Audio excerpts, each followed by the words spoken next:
When Versailles announced the release of their fourth studio album, they also had another important announcement to make. By the end of 2012, they would stop all activity. This notice upset many fans.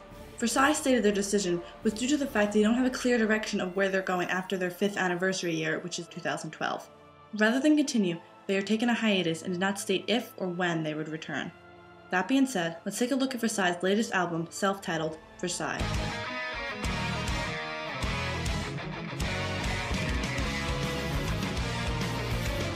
This album starts off with Prelude, an opening segment. The same opening, in fact, as their very first album, Noble. For me, this has a nostalgic feeling, as if Versailles are going back to the beginning as they near the end of this stage of their journey. I think it sets a great mood for the album.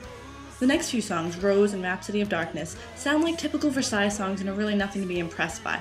They sound similar and aren't that memorable or distinguishable from other Versailles songs.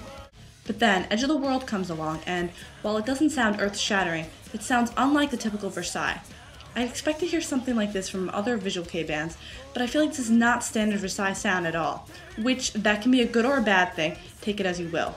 It has some elements as you would expect from a Versailles song, but it has unexpected elements as well, which makes me remember this song as opposed to the other previous songs.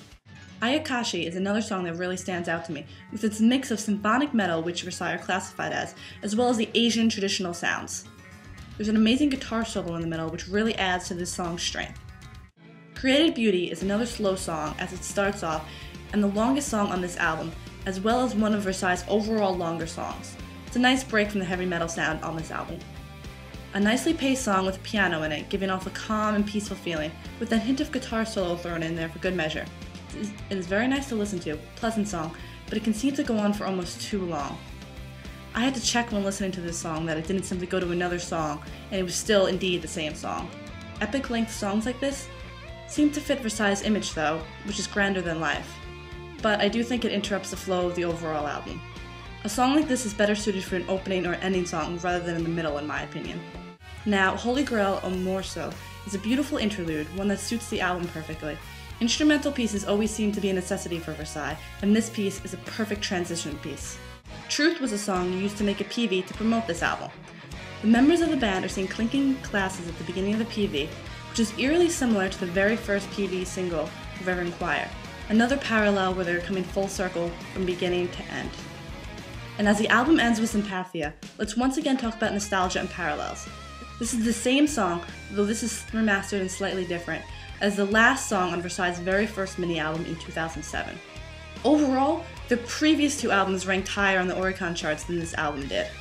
For a band that is going on hiatus now, taking a break after this last album and tour concluding December 2012, I think there is certainly something to be said. They start off with a track from a previous album and end the same way.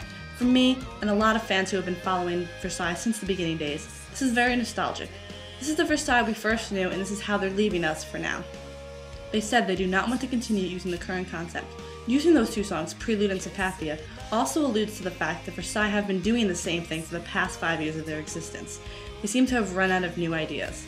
So some may see this as a cheap trick, beginning and ending with something we've already seen and heard, but for me, I don't mind.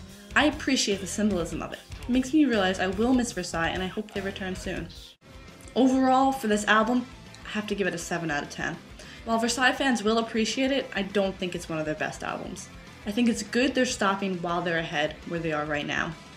At first, the concept of Versailles, it was great, it was new, we were all really into it, but now by the 4th album, they're not really doing anything new. For a final album before a hiatus, this album doesn't impress, and it's honestly a disappointment.